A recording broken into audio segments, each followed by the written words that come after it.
So, without further ado, we will be going into Anna Zivar's presentation right now, and I will be handing it over to Mr. Nat Smith. So, Nat, feel free to take it away. Okay, thank you, Isaiah. Yeah, how are you Mhm. doing, Anna? All right. You're getting my personal welcome. Thank you. It's good to Okay. be All here. right. Well, for those of you who are not familiar with Anna, um, she's a low vision parent, a non-driver, and an author. She wrote, just published 2024, When Driving is Not an Option, Steering Away from Car Dependency. Okay. Um, she's involved in like some very worthwhile efforts here to bring voices of non-drivers to the planning and policy making tables. She sits on the boards of League of American Bicyclists. I didn't know they had that. Um, Pacific Northwest Transportation Consortium and the Washington State Transportation Innovation Council.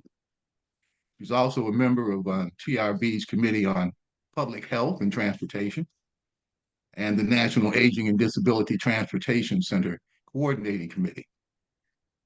Um, she currently directs the Disability Mobility Initiative at Disability Rights Washington. Okay. And Anna, I think that's enough for you, unless you'd like to add a little more about you. That's It's pretty great. thorough. All right. Why don't you tell us what you got to say? Wonderful. Yeah, well, All it's right. great to meet you all. And I love yeah, being able to have a bit of a conversation. So I'm gonna go through some slides, I think, and introduce myself a little more, but then I want to open it up to you all to hear about, where you're all from, what your stories are, your connection to transportation and transportation access. So I'm excited to be here. So first of all, before I get started, yeah, so I'm low vision. I have an eye condition called nystagmus. It makes my eyes wiggle all the time.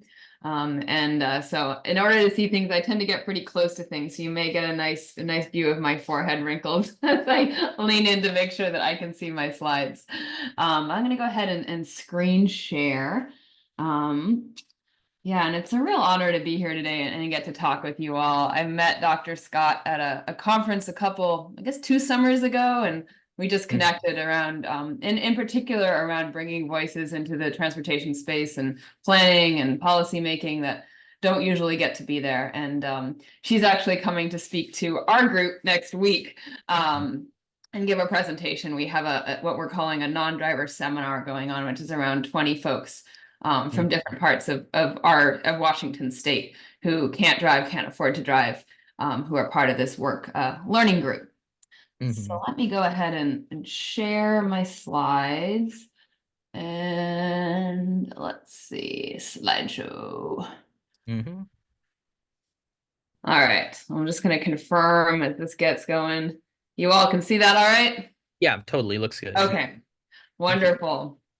Yeah, so the focus of my presentation today is really talking about non-drivers and people who, for a whole variety of reasons, don't have access to driving. And actually that there's a lot of us out there in our communities, in every community, in every neighborhood, in every household sometimes. And our transportation needs often are not part of the conversation or not centered. And so this is really sort of trying to peel back those layers a little bit and talk about first of all, why people can't drive, the different reasons. Maybe they can't afford to, maybe they're disabled, maybe they're too old, too young. And then some of the challenges that presents with our transportation system designed the way it is.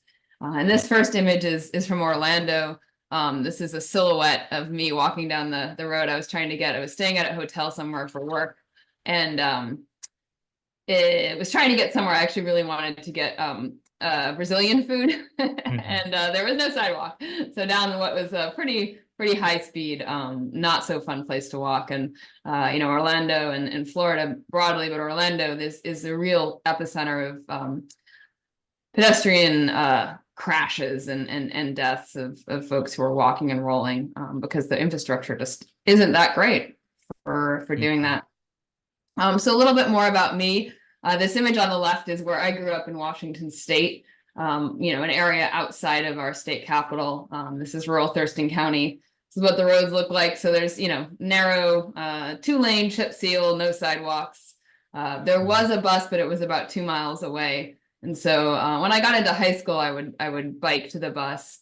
But before that, I felt pretty isolated and trapped at home because of my vision. I can't get a driver's license. I don't see well enough. I did have a friend, and I wrote about this in my book, but I had a friend who tried to teach me how to drive when we were 16, and we took her mom's truck to a parking lot at the nearby college campus at night, and it was raining, and she was trying to teach me how to shift. And anyway, we got going too fast. I got going too fast, missed a corner, took the truck up a tree, and luckily neither one of us was hurt, but the car was totaled, and that was when I really learned that I should not be driving, especially because I couldn't pass the vision test. So I felt pretty, as my friends got their driver's licenses and could go places, I hated having to ask my parents to drive me. And so I knew very much that I wanted to leave, the rural area where I grew up and live somewhere else. And I had heard that New York City had a subway system that was amazing. And so I was like, I'm going to New York. And so I lived in New York for about 15 years. This is an image of the street in New York, and just a very different environment, obviously with much more dense housing, much better transit. Transit. I loved living somewhere where the trains ran 24 hours a day, and any time of the day or night I could go where I needed to go. And it was easy for me to not tell people about my disability, actually, because most people didn't drive. And that changed, though. I had a son, and I really wanted to move closer, to be back closer to family, to that support. And so I moved back to Washington State in 2017. And I started working for a disability rights organization here called Disability Rights Washington, who is still my employer. And right away, I started to meet a lot of other folks who couldn't drive. And it kind of surprised me, because I really thought that I was so alone growing up in Washington State that I didn't know any other adults who couldn't drive. And the reality was there was a lot of folks in Washington State that couldn't drive because of disabilities, because they couldn't afford to. And yet we had a transportation system here that really wasn't set up for it, except for some of the, Seattle has pretty decent bus service. But a lot of other places, it can be really hard, and even more challenging if you are disabled. And this image on the left is two folks that I know, JR and Kat. I went out and visited them, and they were waiting for the bus, but the bus stop are these gravel pull-offs.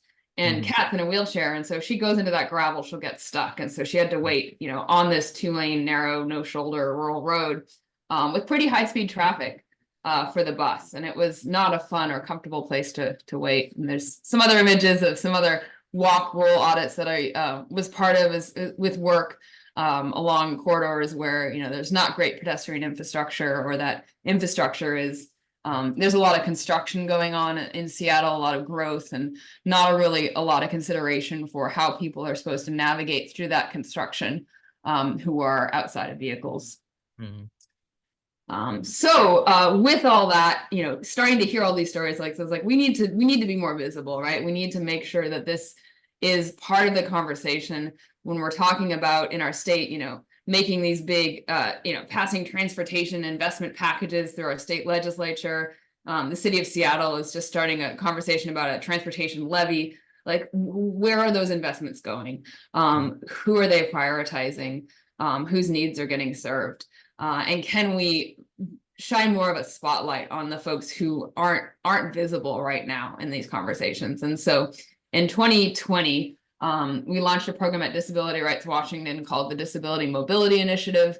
And the heart of this program is an organizing program. And it's about documenting the stories of folks who can't drive and can't afford to drive.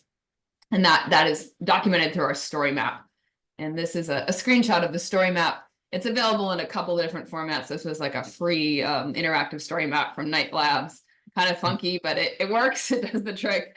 And we really wanted to make sure that we had stories from every legislative district in our state, because when we were having conversations with elected leaders, they would be like, oh, well, there's no one in my town, no one in Yakima, that everyone in Yakima drives. And we're like, no, actually, that's not true. these are some stories of some of your constituents who really would like sidewalks, really would like better transit, really would like, you know, grocery stores in the neighborhood. And so I think as of now, we have around 300 stories. We're continuing to add to it bit by bit. We've done a lot of community outreach, you know, first of all, to the disability community, because that's sort of, you know, where we, the organization, our roots are, but also to other groups of folks who can't drive.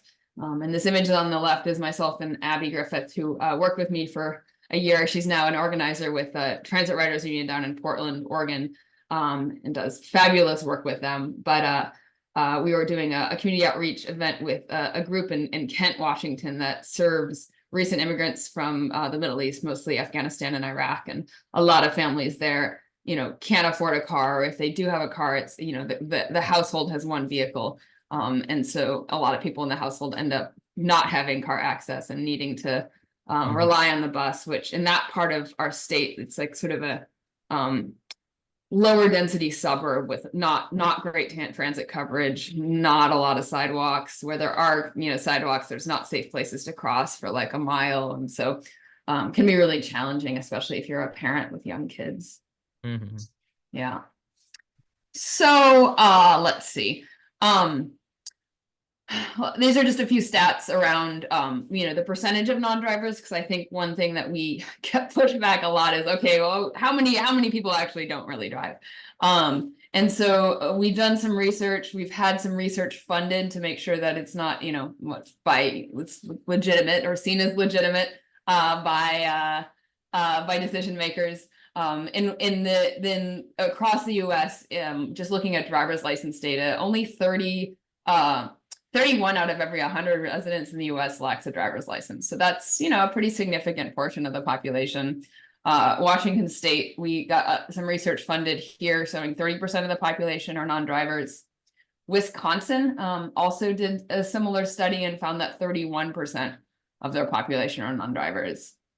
And then there's other metrics that look at sort of access to transportation insecurity. There's a metric called the Transportation Insecurity Index that was developed by some researchers out of Minnesota. And that research shows that 1 out of 4 people in the US are transportation insecure. And this image is of Los Angeles, and where there's no sidewalk, you know, a very clear path worn in the dirt. And I think, you know, often you see these paths places, right, where there's not sidewalks, and in the grass or in the, you know, on the side of highways, you'll see these worn down tracks where you may not, you know, the folks who are walking and rolling places may be invisible often, but there's these traces of you know, the need that's visible if you look closely.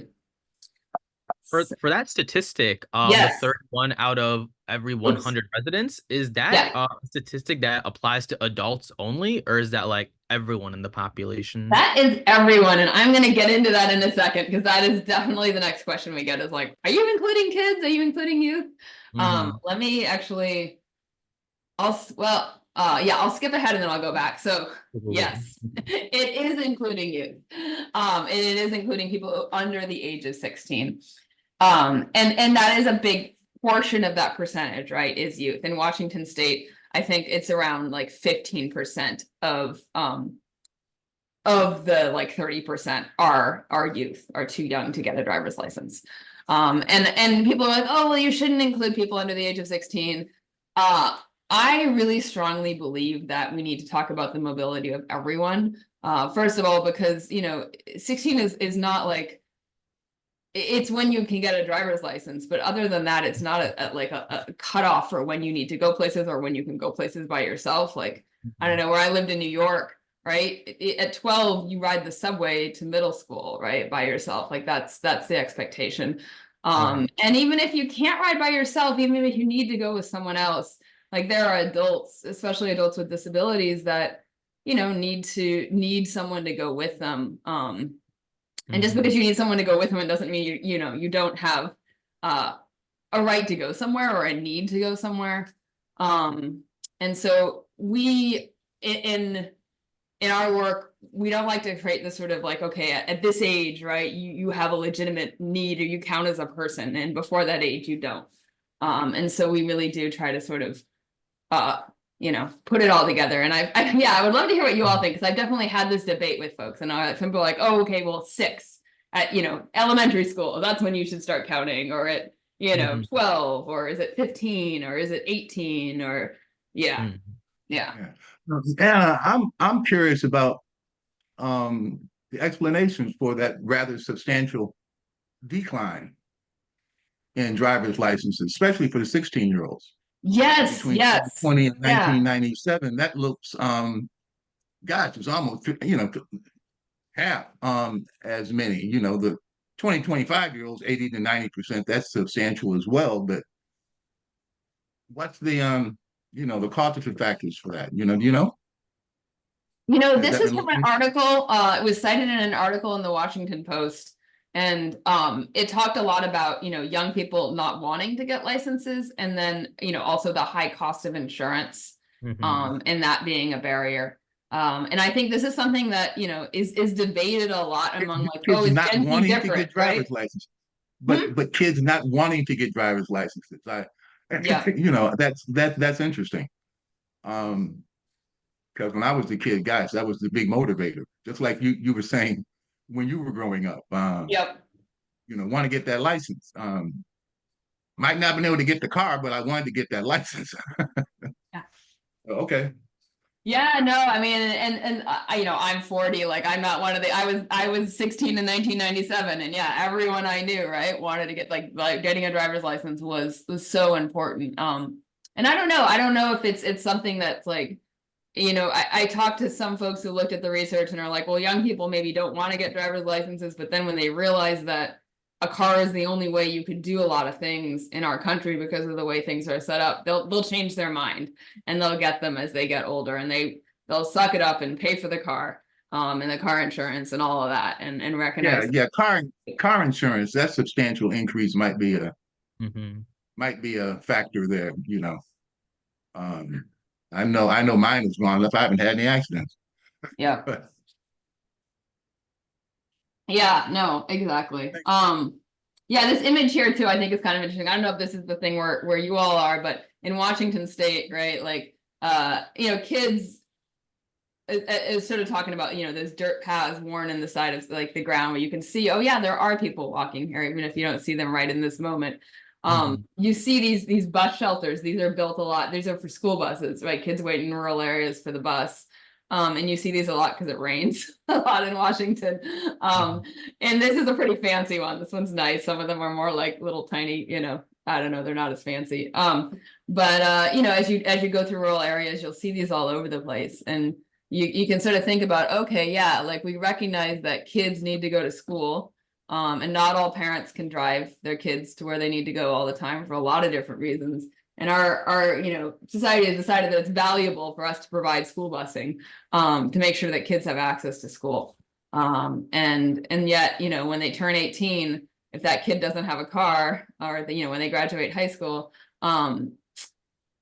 they're sort of then there's nothing, right? Like then then you're in a rural area and you've got to figure it out. So just something to chew on. Mhm.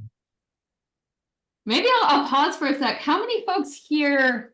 Yeah, does everyone here have a driver's license? And obviously, if you don't feel comfortable sharing, that's fine too. But I guess one thing I often ask people about is thinking, if you have a driver's license and have a car in your own household or in your like sort of extended family or community, who do you know who doesn't drive, who can't drive, who maybe can't drive or doesn't feel comfortable driving at night or in all conditions, can't necessarily has a car maybe, but it's broken right now and the repairs on it are too expensive.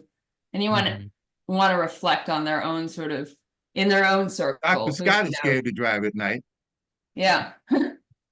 Dr. Scott is very reluctant to drive at night. Yeah. Yeah. Yeah. Yeah, like I could definitely speak from my own experience. So me personally, like I don't have a driver's license. One big barrier for it was like you guys mentioned, like we my family would not have been able to financially support like me and my two other siblings to pay for all of our car insurance. So, my two older siblings, they have it taken care of, like they pay their own car insurance and stuff like that. But for us, we wouldn't have been able to. I do know that once you hit 25, like car insurance does go a little bit lower. So I have been like leaning a little bit more. I've been considering more towards getting a driver's license, but this entire call, like this entire thing, by the way, thank you, by the way, for bringing up like this entire spectrum of non-drivers. I mean, because there are a lot of people, whether there are many people who are non-drivers for different reasons, I mean. And for me, it was like a financial aspect of it. I remember like I had received an opportunity to attend the University of Houston, Texas.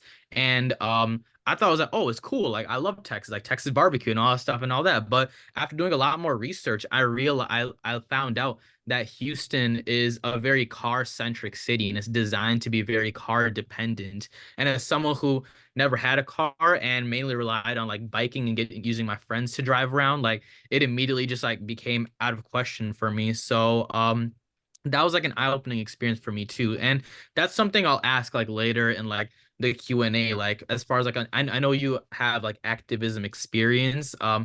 What role can slash does that play in changing like the way like cities are designed? And like I don't have like the statistic for this one, but I was watching a documentary.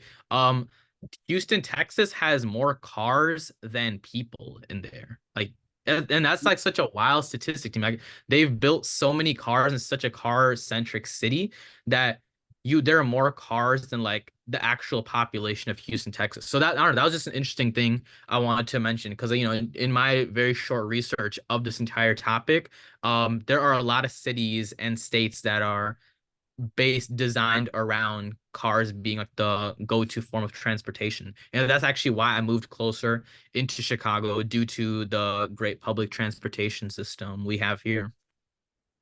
Yeah, no, that definitely, that like thinking about where you can live and if you have a choice, like choosing, right? Like, oh, I'm gonna try to be here because I have access to this thing, whether that's moving to a different city or moving to like, a different neighborhood. We hear Right. that a lot, right? And a lot of people, consider that, especially folks who know that they're never going to be able to drive, right? Like that's a huge consideration if they have the choice. But then, this is the flip side of that, is that our cities have become so expensive, right? Yeah. That like the folks sometimes, who most need to be able to live somewhere where there's a sidewalk and bus service, can't necessarily afford to, right? And like we see here in Washington State, like a lot of folks get priced out of our bigger cities into the suburbs where there's no transit, or have to move back to sort of the rural areas where they grew up and live with family. And that can be really hard if you can't drive, because then you're really kind of stuck. So yeah, the housing piece of that is huge. Yeah. Anyone else want to share anything, or should I keep going? Whatever you guys feel like. Well, we can keep on talking throughout.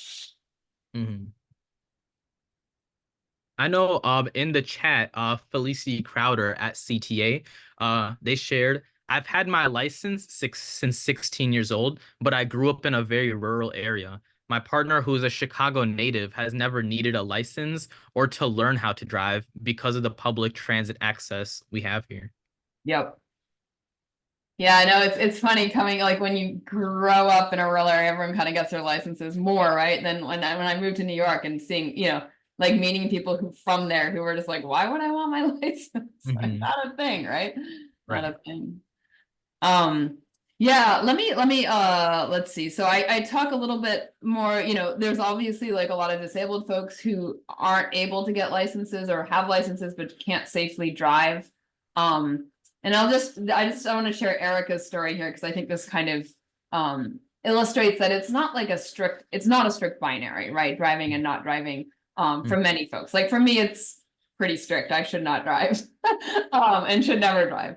But Erica, for example, she uses a power wheelchair and she can drive, but she can't afford a vehicle that accommodates her power wheelchair, because those are really expensive, and expensive to get retrofit to make it possible for her to drive. And so she has a car that she can drive, but she can't put her power wheelchair into it. So she can get in her car and drive places and go to like a drive-through. but she can't get out of the car and go into a restaurant, say, or go hang out with friends. And so she lives in Seattle now, and as our light rail system has expanded, she's been able to afford housing near light rail, and that has been transformational for her because she can now take her power chair and go places and be able to do things and not be stuck in her car when she goes places. So just thinking about, or other folks with, say, chronic health conditions, may have flare-ups where, there's days they can drive, there's days they can't drive, or anxiety, PTSD, situations like that where things fluctuate. So just recognizing that, like, it's not like it's complicated, but I do still think it's a useful frame to think about, access to driving as a way to think about how we design our communities. And then, I mean, we were talking already about the affordability piece of this, and in Washington State, where we had our state do a little bit more research on it, affordability really was the reason people weren't able to drive and couldn't maintain a car or insurance. And because of the racialized nature of poverty in our country, we see that Black and Indigenous households in particular are less likely to have access to a car, and especially compared to white households. And then, car loans and car insurance, and I thought this was eye-opening for me, are often more expensive for Black and Hispanic or Latino owners, even when controlled for credit scores. So that piece also makes it more expensive, right? And for Black and brown folks that have and maintain vehicles. And then immigrant households are also less likely to have access to a vehicle. So let's see, I think we talked about kids. These are some images from Wisconsin, and the folks there, the state DOT started a non-driver advisory committee, which is kind of cool. And they have that, they actually meet as a group. It involves folks from different agencies within the state and also nonprofits. And it's mostly like an educational space where they talk about the needs of non-drivers and just make that space visible. And I think for them, especially in a state that has a lot of rural areas, it's been really interesting for folks who represent some of those rural areas in the legislature to hear about how many constituents in those rural areas, based on the data from the state DOT, don't have access to vehicles. And so places that are more rural and perhaps anti-transit, and are like, oh, you only need transit in the big cities, and we don't want to fund transit at the state level because it doesn't serve us, are actually, surprised to learn how many people in their communities really do need transit. And without transit, people are forced to move out of their homes and into assisted living facilities, which ultimately, aren't as healthy for folks and cost the state more than actually funding transit. So let's see. The other piece I wanted to point out, based on the research from Washington State, is that there are folks who choose not to drive, right? Who could afford to, and it's not a financial stretch, but because they can live in a city, they can live somewhere where transit access is good, they choose not to. But in Washington State, the research that was funded showed that those folks tend to be male, younger, urban, and higher income than the state as a whole. And so just thinking about that, there's a difference between choice non-drivers and involuntary non-drivers. And we may all have similar needs, but often sort of in these bike spaces, urbanist spaces, transit nerd spaces, it tends to be dominated by a lot of folks who are choice non-drivers. And that may or may not reflect the larger needs of the non-driving community as a whole. And this is an image of a group, the group of folks that Dr. Scott is actually speaking to next week, called Empower Movement Washington. And it's a group that my organization started jointly with Front and Centered, which is an environmental justice organization in Washington State. And we were doing a walk roll audit, but thinking really about, who are the folks who can't drive, and it's not a choice, and what are those needs. And that's what I wanted to talk about next, but I want to keep our conversation going too. So I'm going to kind of roll through these more quickly, and then we can talk more about your all's experiences and questions. One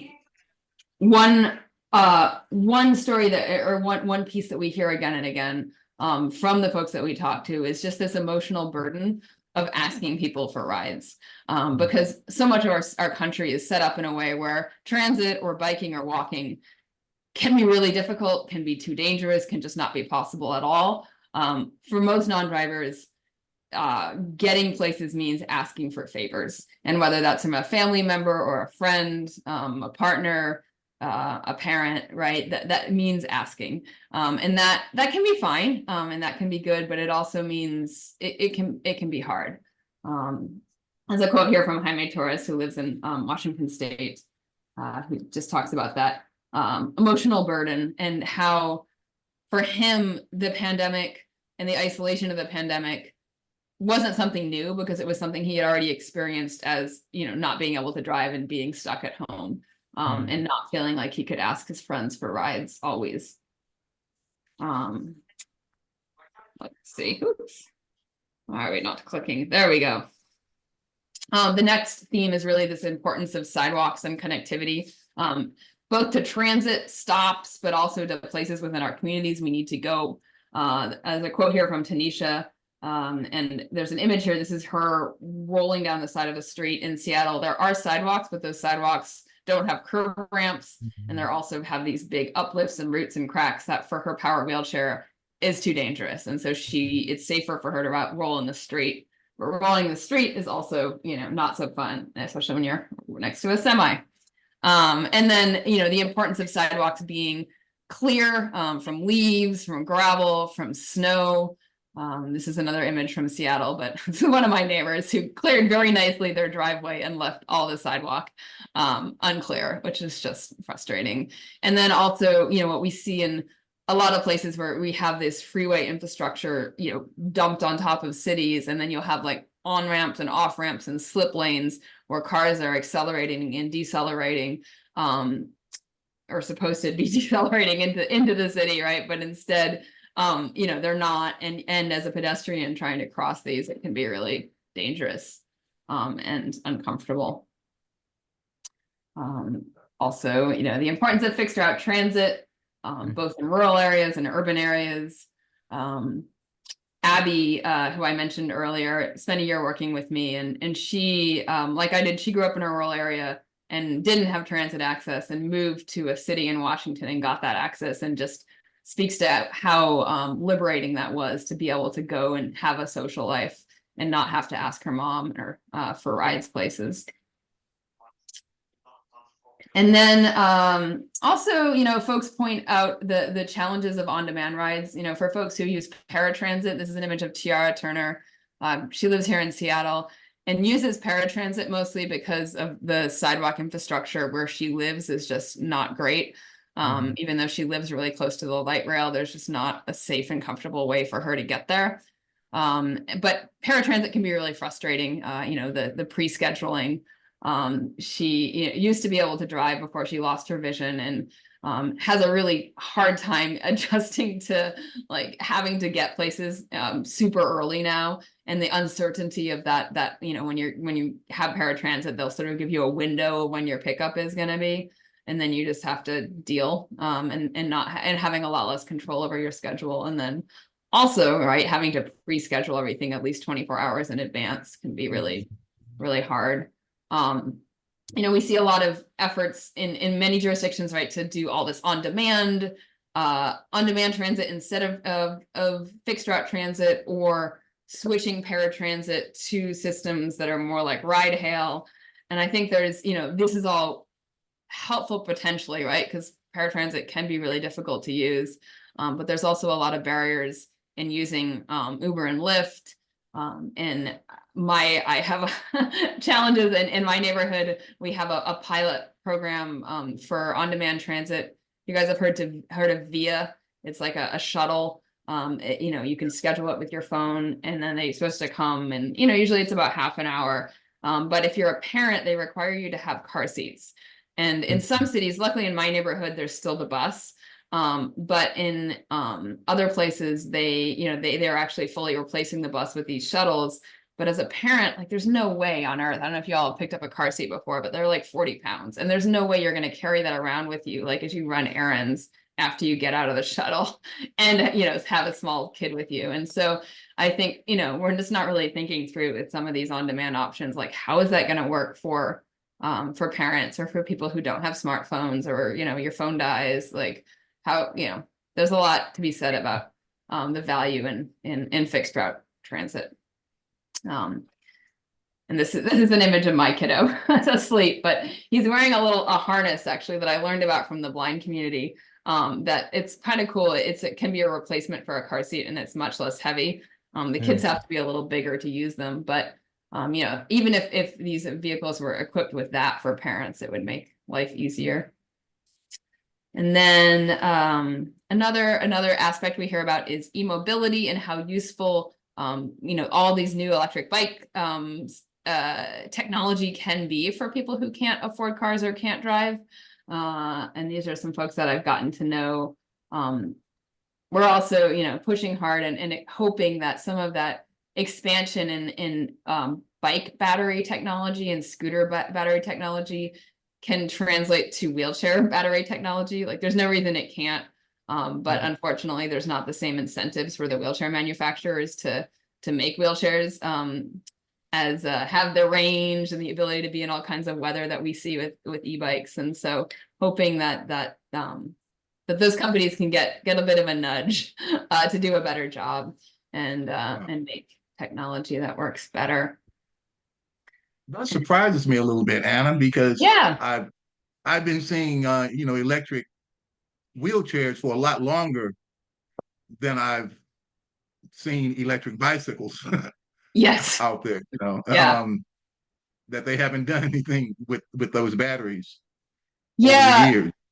I think there's a lot of it has to do with it's most wheelchairs are paid for through insurance, and there's not the incentives to do what consumers want. Instead, they're just responding to what insurance will reimburse. I'm not a total expert in this, but Ian, who I interviewed, was also saying that you're not allowed to fly with lithium batteries in your wheelchair. You have to convert it. So if you do, lithium batteries work much better than the old like acid batteries. They just have way longer ranges and better charges, but you have to convert your batteries from one to the other if you're going to get on an airplane. And so that can be a barrier for folks. A lot of the insurance just doesn't pay for the lithium batteries right now. So Interesting. And I think a lot of it just has to do with insurance reimbursement, and because that's most of the market for and the wheelchair manufacturers don't have that incentive to innovate.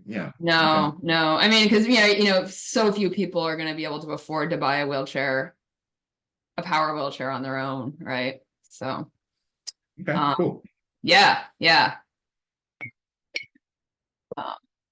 And then I think this next part is something we were talking about already, but this how right now our country is pretty sprawly. This is an image of somewhere in Ohio where I was for work, and I was trying to get to somewhere from my hotel to get breakfast. It was probably going to the IHOP, and no sidewalks, and it can be hard to get our needs met. And then this affordability crisis too, right? Like if you can't afford to live in a denser area and you're moving further out, what does that mean for your access? All right. I want to kind of move on. Well, and then we talk a lot also about, okay, how do we get people at the table, right? What does it mean to bring in folks who haven't had the chance to have their voices and their perspective included in decision making?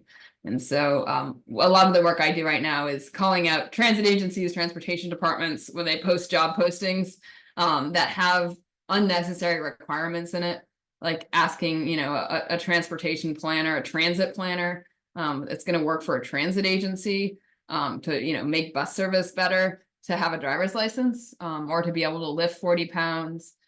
There's also a lot of credentialing, you know, that requires, oh, you know, you should have a master's in urban planning. And it's like, I don't know, could someone's experience of riding the bus for 20 years, that should count too, right? Does getting that master's degree really going to make them a better transit agency staffer? Yes, so that's something we're working on. And then also, you know, really pushing folks in power and who work at some of these agencies for our elected leaders to think about what would it take to have other folks included. And I've talked to Dr. Scott about this. I know she's a huge proponent of bringing in younger voices, and I think that's so important. This is a quote from someone at King County Metro who was key to convening this transportation equity cabinet, and really thinking about how do you ask folks to who are in power to sort of step aside a little bit and create space for others to be part of that conversation. And one way we motivate folks to do that is our Week Without Driving Challenge. And this is an image of a group of us last fall in Seattle with a proclamation from King County officially recognizing the Week Without Driving.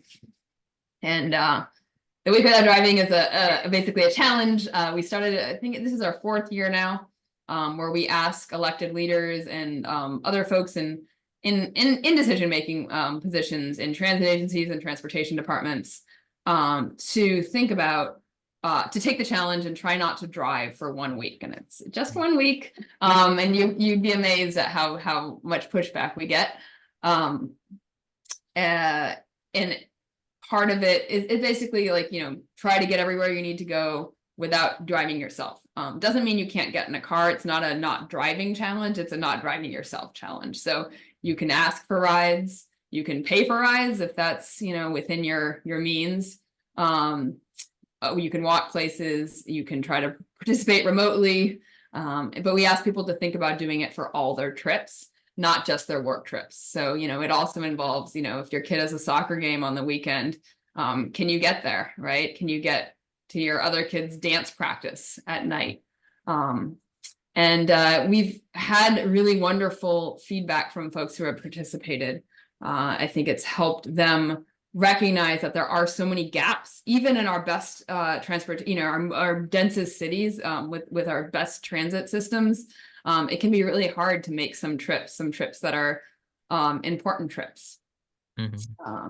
So I'm going to show a little video of that, and then I'm going to ask you all to participate a little bit and think about your own, like if you were to do Week Without Driving, how that would be for you. These were some highlights from last year. We started it in Washington State in 2021, so we did it here locally in Washington State for 2 years, and then last year went national and had really terrific participation. We are hoping to have it in all 50 states this year. We had 41 last year. So gearing up for that, it's going to be in October, end of September, beginning of October. I'm going to play a highlights video, and then let me see how much time. Oh my gosh. All right. Quick highlights video, and then I'll open it up. Is that all right? Yeah, of course. Okay. A new challenge is shining a light on how difficult life can be without access to a car. Today is the first day of the Week Without Driving Challenge. The goal is to have all of us and our local leaders develop a better understanding of life for those who don't own vehicles. A Week Without Driving continues today in La Crosse with more free rides. This week, the city of La Crosse is celebrating Week Without Driving with a special bingo game and by also offering free rides. Starting today, it's the nationwide Week Without Driving. And King County is hosting this challenge with more than 123 communities and cities. So member Claudia Balducci says across the board, about 30% of people don't have a car. That's why she and the council proclaimed the next 7 days as the Week Without Driving. In Humboldt County, it almost feels impossible to get from point A to point B without a car. But those with disabilities and those who cannot afford to drive face that challenge every day. For her own personal experience of using transit in the past. Challenging, trying to figure out how we were going to get to music appointments, school, to doctor's appointments. The challenge isn't about not using a car. It's more about seeing what it's like not being able to have access to a car. A quarter of Rochester households don't have access to a personal vehicle. So for a lot of a lot of Rochester households, this isn't really a choice. I'm standing at a bus stop in Seattle's Soto neighborhood that doesn't have a shelter over. That's just one barrier. Disability Rights Washington wants the public and policymakers to become more aware of during its Week Without Driving challenge. This week is a full circle moment for Durham Mayor Pro Tem Mark Anthony Middleton, who is taking the bus to and from City Hall, utilizing ride shares and walking to get around. Any city that's going to consider itself great, a great metropolis, has to cross the threshold where the city is negotiable without a car. All right. And I see one question in the chat. I'm going to the next. A new, Oh, no. a new challenge is shining a light on. Sorry. There you go. There we go. I saw one question in the chat around impact. And I think that's something, yeah, I mean, because we've done it for 3 years now in Washington State, this is going into our 4th year. We've started to see, policy changes. We've definitely had elected leaders who have done the challenge and then, been much better allies in fighting for things like sidewalk maintenance, funding for transit.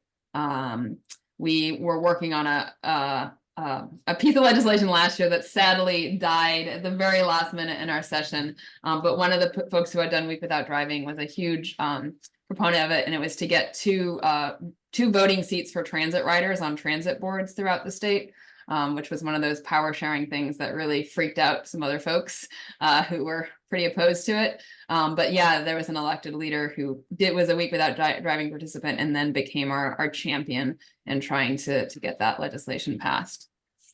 So yeah, I am happy to take other questions. My question for you all, if you want to do this. I'm kind of curious about how much, I mean, did they, measure it? Well, I'm sure they did. They had their regular stats. How much did public transit ridership increase during that? Yeah, I mean, I don't think we have enough participation to like move the needle on that. At least, I mean, in Washington State. Okay, I'm just curious. I'm As a curious. former transportation planner. Yeah.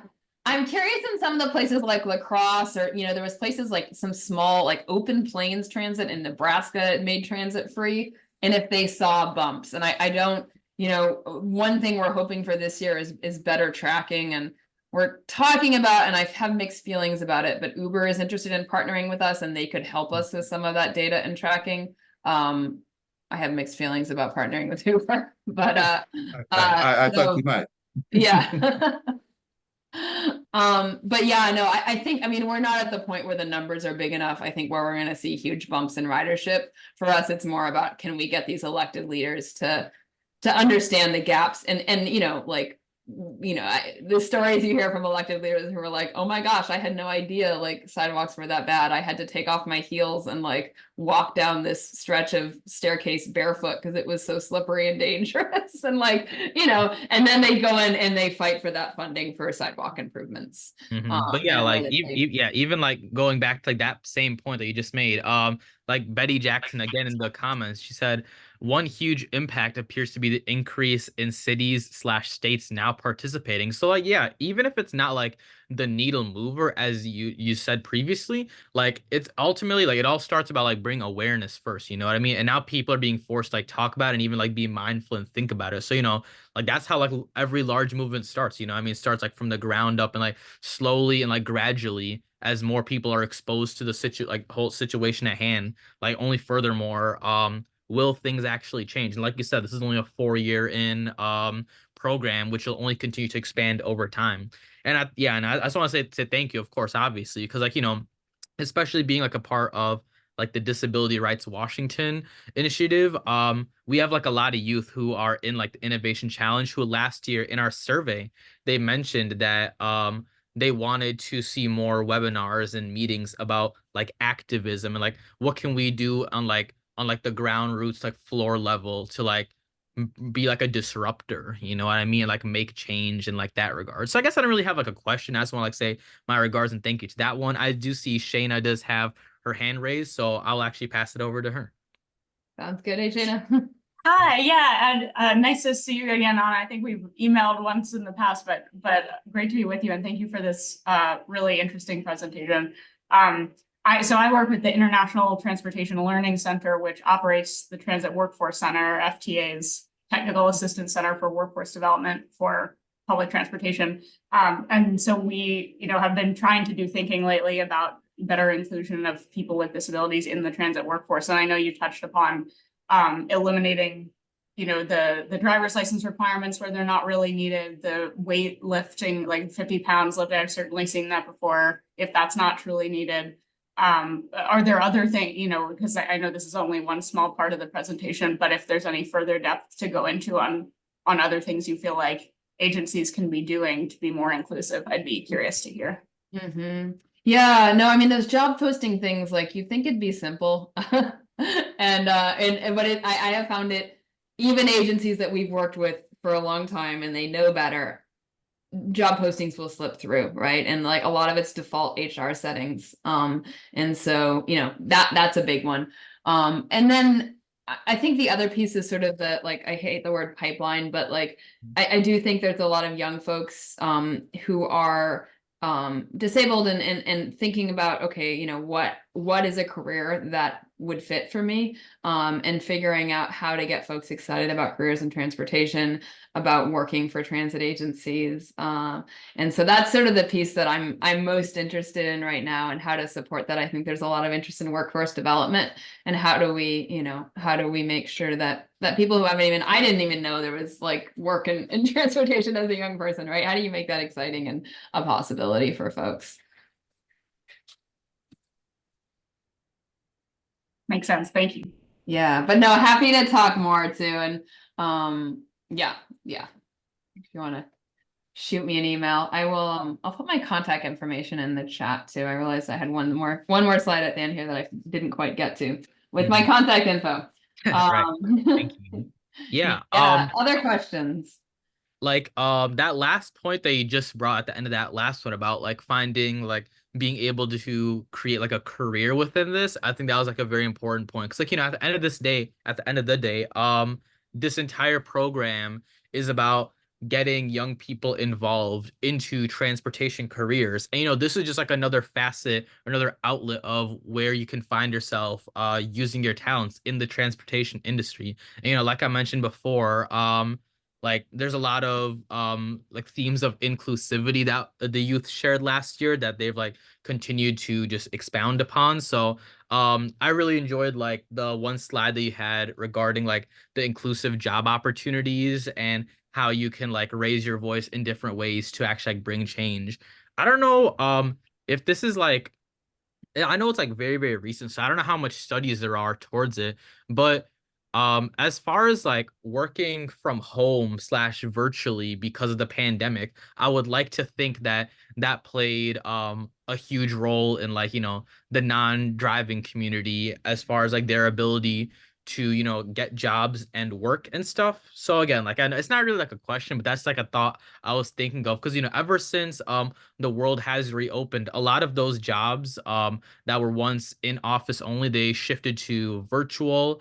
And then they also shifted to hybrid jobs. And there are also still many jobs that still offer you the ability that while they do have like that office space available, you're still able to work everything virtually. So I thought that was something surprising, a positive that actually came from the pandemic, the ability and like the job accessibility that increased over time by being able to work virtually. Definitely, yeah. And I don't have the stat memorized, but it did, like, in especially in the disability community, there was a measurable uptick in employment with the increase in remote work. And so yeah, I think that's helpful. Right. Other questions, comments? Does anyone want to reflect on, I guess, it's almost out of time, but if if you were to take the Week Without Driving challenge, what your barriers might be, and how that, what that reflects around the choices that you have and have to make. Yeah, like, like that previous slide that you made regarding like the emotional burden aspect of like asking for rides and stuff, like, I wouldn't really say like that is like emotional as much for me, but like, especially within like my close friend group, like I'm the only one who doesn't have like a driver's license or a car, so that's always like an ongoing joke that like they always roast me about, like, hey, like why don't you just like drive over here, blah blah stuff like that. Like, you know, we're very privileged to all like live within walking distance of each other, but like, you know, whenever it comes down to like making like a plan or some sort of excursion or something, it always comes down to like, oh, who is Isaiah gonna ride with, blah blah blah. And you know, and they never make it like they never say it in like a shameful way, but I often am like the butt of the joke plenty of times. So Yeah. mhm. Can I add to Isaiah's discussion? This is Betty Jackson. So, you know, health issues cause individuals or and a current or recent, you know, something you haven't had before pops into your life, right? And all of a sudden you have to make this change. It does cause you some thought to think about, who can I ask a ride of? Who should I bother? Do I want to bother? And it can become very stressful, actually, just asking for a ride. Even when individuals may say to you, just call me if you need a ride. Yep. You kind of go through this whole process of, well, I don't really want to bother them. They're busy right now. It's a whole nother creation of anxiety. It can be. Yeah, no, for sure. And I think in the week without driving, some of the feedback we heard from elected leaders that I thought was most interesting was their feelings around that, and being like, okay, well, if I need to go to the doctor, I'll ask for a ride, but like going out to dinner, like that doesn't feel legitimate. Right. And so then they felt like all their social activities over the week were decreasing, and that was impacting their mental health. And, you know, and that was just 1 week. Right. Wow. So, yeah. Okay. Yeah. Very enlightening. Very enlightening. Yeah, like, you know, I might be oversharing, but I've definitely spent too much money on DoorDash, because, you know, their delivery fees are through the roof. But like, you know, who else is gonna be delivering like that? You know what I mean? We are 1 minute over time, but you know, of course, thank you so much, Anna. If you want to deliver like any final closing remarks, afterwards we will pass it over to Mr. Nat to close it out. But yeah, thank you so much, Anna. If you have anything else you want to share. No, thank you. It's great. It's lovely to have a conversation with you all, and I really appreciate how engaged everyone was. So thanks. Thank you so much. Yes, Anna, I really enjoyed your presentation, and hope to see you again soon. I hope everyone benefited from it. I know I did. Yeah. Yes. Appreciate it. If you have any questions, you know, reach out, and yeah, hope we can collaborate more in the future. So thank you. Awesome. All right. Thank you so much, everyone. And again, thank you everyone for attending. We did have this meeting recorded, so in the near future, we will upload this entire webinar to the Aya official YouTube channel. We will send out emails and updates on as far as when that happens. But, you know, as far as that goes, I guess you're all cleared to go. Thank you so much, and we hope you all have a great Thursday.